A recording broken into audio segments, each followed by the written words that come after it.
నమస్తే, welcome to our channel. నేను మిషాల్ని. అధైర్యపడద్దు, ప్రజలకు నేనున్నాను, అండగా మీకు నేను నిలుస్తాను అని మాజీ ముఖ్యమంత్రి జగన్మోహన్ రెడ్డి గారు వ్యాఖ్యలు. అయితే కూటమి ప్రభుత్వం అరాచక పాలనపై ప్రజల నుంచి నేను కాపాడుతాను, నెక్స్ట్ మనమే అధికారంలోకి వస్తాం 2029లో అని ప్రజలకి జగన్మోహన్ రెడ్డి సూచిస్తున్నాడు. నిజంగా గత 5 సంవత్సరాల్లో ప్రజలను కాపాడలేని జగన్మోహన్ రెడ్డి ఇప్పుడు జగన్మోహన్ రెడ్డి ప్రజలకు అండగా ఉంటాడా అని క్వశ్చన్ మార్క్లో ఉంది ఇప్పుడు ప్రజల నుంచి.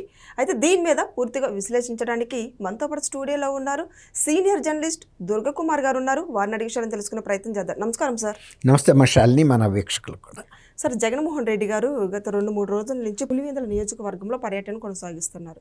అక్కడ నందిపల్లిలో నందీశ్వర ఆలయంలో ప్రతిష్టకి గుడి ప్రారంభోత్సవానికి వెళ్ళారు. అక్కడ పూజ చేస్తూ పంతులతో కూర్చొని హోమం చేయటం అంతా జరుగుతూ వస్తుంది. అక్కడ ఉన్న గ్రామాల్లో ప్రజల్లో విషయాలన్నీ తెలుసుకొని అండగా మీకు నేనుంటాను అని భరోసా ఇచ్చాడు జగన్మోహన్ రెడ్డి గారు. నిజంగా ప్రజలకి జగన్మోహన్ రెడ్డి గారు అండగా ఉంటారా సార్? అంటే ఏం చెప్తారు సార్? అంటే జగన్మోహన్ రెడ్డి గారి పరిస్థితి ఎట్లా వచ్చిందంటమ్మా, ఇప్పుడు తనకి తను భరోసా ఇచ్చుకోవాలి, తనకు తను అండగా నుంచోవాలి పులివెందుల్లో. ఎందుకంటే ఇక్కడ పార్టీ పరిస్థితి బాగోపోయినా అది వేరే మాట. తను సొంత నియోజకవర్గంలో మొన్న ఈ మధ్య జరిగిన జెడ్పీటీసీ ఎన్నికల్లో వైఎస్ఆర్సీపీ డిపాజిట్ కోల్పోయింది. అంటే ఒక 50 సంవత్సరాలుగా మకుటం లేని మహారాజులాగా వాళ్ళ కుటుంబ పరిపాలన సాగిన నియోజకవర్గంలోనే పూలు అమ్మిన చోటే కట్టెలు అమ్మాల్సి వచ్చిన పరిస్థితి జగన్మోహన్ రెడ్డి గారికి వచ్చింది. అది ఒక వార్నింగ్ బెల్ లాగా ఆయనకు అర్థమైంది.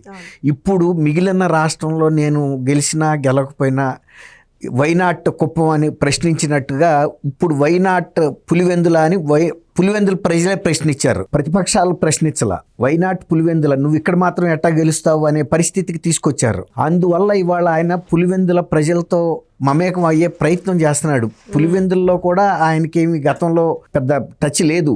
ఆయన ఆ నియోజకవర్గంలోనే రాష్ట్రంలో ఎవరూ ప్రశ్నించని ప్రశ్న అక్కడి నుంచే వచ్చింది. రైతుల పాస్ పుస్తకాల మీద నీ ఫోటోలు ఎందుకు ఉన్నాయి అన్న ప్రశ్న రాష్ట్రంలో మిగిలిన 174 నియోజకవర్గాల్లో ఎక్కడా రాలా, తన సొంత నియోజకవర్గంలోనే వచ్చింది. అంటే ఒక నివురుగప్పిన నిప్పులాగా ఆయన మీద చాలా వ్యతిరేకత ఉంది. కాకపోతే ఒక భయం కూడా ఉంది. జగన్మోహన్ రెడ్డి గారు, వివేకానంద రెడ్డి గారు హత్య జరిగిన తర్వాత జగన్మోహన్ రెడ్డి గారు తలుసుకుంటే ఏదైనా చేస్తాడు అనే ఒక భయం కూడా ఉండింది.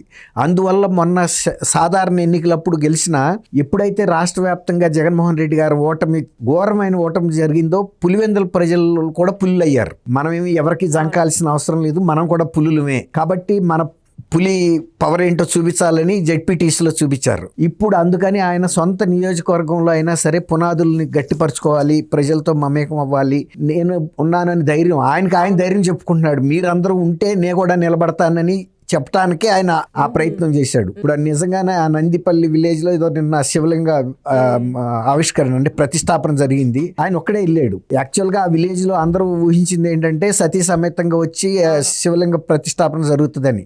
జనరల్ గా హిందూ మతంలో జరిగే ఎటువంటి ఇవైనా యజ్ఞం కానీ లేకపోతే వాటిని పూజలు ఏటిల్లో కూడా భార్యాభర్తలు ఇద్దరు కూర్చోవాలి. అందువల్లే గతంలో రాములు వారు సీతమ్మ అప్పుడు అడవికి వెళ్ళినప్పుడు కూడా ఆమె బంగారు విగ్రహాన్ని తయారు చేయించి ఆయన పక్కన కూర్చోబెట్టి మాత్రమే పూజలు చేశారు. ఇప్పుడు వాళ్ళు సరే దానికి కూడా వాళ్ళు సర్దికి వెళ్ళిపోతారు. ఎందుకంటే ఆయన స్థానిక ఎమ్మెల్యే కాబట్టి పిలిచారు. ఒకడు వచ్చినా ఆయన రాకపోయినా ఆయన ఊరికే దూరంగా ఆ మతం మీద ఆయనకు విశ్వాసం లేకపోయినా దూరంగా నుంచున్న ప్రతిష్టాపన కార్యక్రమం అనేది మీరు చెప్పినట్టు పూజారులు చేసేస్తారు. అయితే నిన్న ఆయన భరోసా ఇచ్చింది ఏంటంటే ఈ ప్రభుత్వంలో అరాచకాలు జరుగుతున్నాయి, అన్యాయాలు జరుగుతున్నాయని. అవును, అక్రమంగా అరెస్టులు చేస్తున్నారు. ఇప్పుడు దానికి ఆ నందిపల్లి కాదు వేదిక. అది ఎక్కడి నుంచి మాట్లాడాలంటే శాసనసభలో మాట్లాడాలి. ఆయన 11 మంది శాసనసభ్యుల్ని ఆంధ్రప్రదేశ్ ప్రజలు ఎన్నుకున్నప్పుడు ఆ పార్టీని వాళ్ళ గొంతుకుని అసెంబ్లీ వేదికగా వినిపించాలి. ఇటువంటి ఏమైనా ఉంటే చెబితే వాళ్ళు కూడా అధికార పక్షం కూడా ఎంతవరకు జరిగిందా జరగలేదా అని చెప్తారు.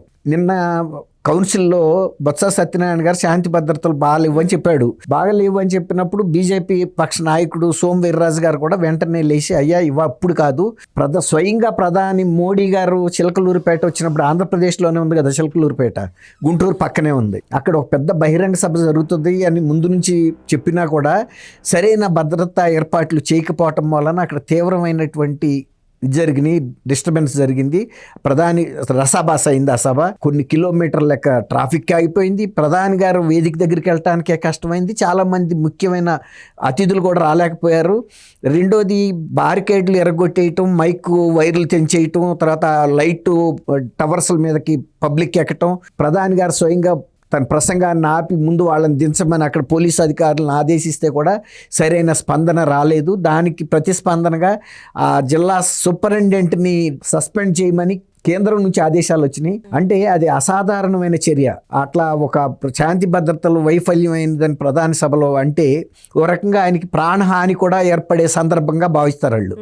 అందువల్ల కేంద్రం చాలా ఘాటు స్పందనగా రాష్ట్ర ప్రభుత్వానికి ఆదేశించింది. ఒక రకంగా రాష్ట్ర ప్రభుత్వాన్ని ఏమీ అనలేక ఎస్పీని సస్పెండ్ చేశారంటేనే రాష్ట్రానికి చెంపపెట్టు లాంటిది. అప్పుడు కూడా జరిగింది. అంటే అది తట్టుకోలేక మా మనోభావాలు దెబ్బతినే ప్రధాని ప్రస్తావన తీసుకొచ్చారు. ప్రధాని వ్యక్తిత్వాన్ని పొగళ్ళు ఆయన అక్కడ. ప్రధాని పర్యటనలో శాంతి భద్రతల వైఫల్యాన్ని మాత్రమే ప్రస్తావించాడు. ప్రధాని ముఖ్యం కాదు అక్కడ, శాంతి భద్రతల వైఫల్యం ప్రధానం. అది తట్టుకోలేక అంటే మీ టైంలోనే జరిగిందని చెప్తే నిన్న వాకౌట్ చేశాడు.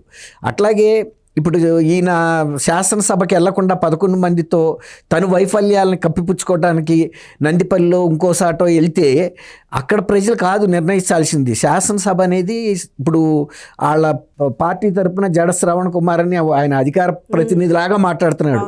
గంటకి 5-6 కోట్లు సొమ్ము ఖర్చు అవుతున్న శాసనసభలో 164 మంది ప్రతిపక్షాల వాళ్ళు రావటం తప్పన్నట్టు మాట్లాడుతున్నాడు. రాని వాళ్ళు ఏమో గొప్ప వాళ్ళు అయ్యాడు, వచ్చిన వాళ్ళని గొర్రెల మందతో పోలుస్తున్నాడు. శాసనసభకు రావటం తప్ప గొర్రెల మంద వచ్చినాడు. మరి ఆ 11 మంది ఎక్కడ తిరుగుతున్నారు? కొండల్లో గుట్టల్లో ఏం మేస్తున్నారు? అది మరి గొర్రెలా ఇంకేమన్నా వేరే జంతువులా? మొన్న ఏదో కొవ్వు కలిసింది అన్నారు కదా ప్రసాదంలో, అలాంటి జంతువుల బాధ్యతను వదిలిపెట్టి మాట్లాడే వ్యక్తి ఇలాంటి వాళ్ళని పెట్టుకుని ఆయన ప్రసార మాధ్యమాల్లో మాట్లాడమని ఆయన నెత్తి మీద 100 రూపాయలు పెట్టి 5 రూపాయలు కొనమంటే కొనరు ఆయన్ని. ఆయనకి ప్రజల్లో విశ్వసనీయత లేదు. ఎవరు డబ్బులు ఇస్తే వాళ్ళకి అమ్ముడుపోతాడు. ఆయనే చెప్పాడు, నేను కిందటి ఎన్నికల్లో తెలుగుదేశం చంద్రబాబు నాయుడు గారిని, ఆయనకు ఒక పార్టీ ఉంది ఏదో ఒక అంబేద్కర్ గారి పేరు మీద పెట్టుకున్నాడు, కానీ ఆయనకి స్వయంగా 400 ఓట్లు రాలా పోటీ చేస్తే. ఆయన ప్రతి నియోజకవర్గంలో వాళ్ళ పార్టీ మద్దతు ఇవ్వాలంటే కూటమి పార్టీలు 1 కోటి రూపాయలు ఇవ్వాలంట ఒక్కొక్క నియోజకవర్గానికి. ప్లస్ 5-6 సీట్లు అడిగాడు ఆయన. అసలు 5-6 సీట్లు ఇచ్చినా కూడా ఆ పార్టీలు గెలవగలిగిన శక్తి ఉండా? ఆ పార్టీ అధ్యక్షుడికే 400 ఓట్లు రాని వ్యక్తి సీట్ ఇచ్చినా వీళ్ళు గెలవలేరు. ఇంకొక 25 కోట్లు ఖర్చు పెట్టినా గెలవలేడు ఆయన. అలాంటి వ్యక్తిని ప్రసార మాధ్యమాల్లో మాట్లాడమని ఇక్కడ పురమాయించి ఆయన విలేజెస్లో అక్కడ మాట్లాడుతున్నాడు, నేను మీ తరపున ఉంటానని. ఆయన మా ప్రజల తరపున ఉంటాడనే కదా 24లో ఆయనకు అధికారం ఇచ్చినందుకు ఆయన భక్షించిందే ప్రజల్ని. కాబట్టి అందువల్ల భక్షణకి గురైన వాడికి తెలుసు బాధ ఏంటో.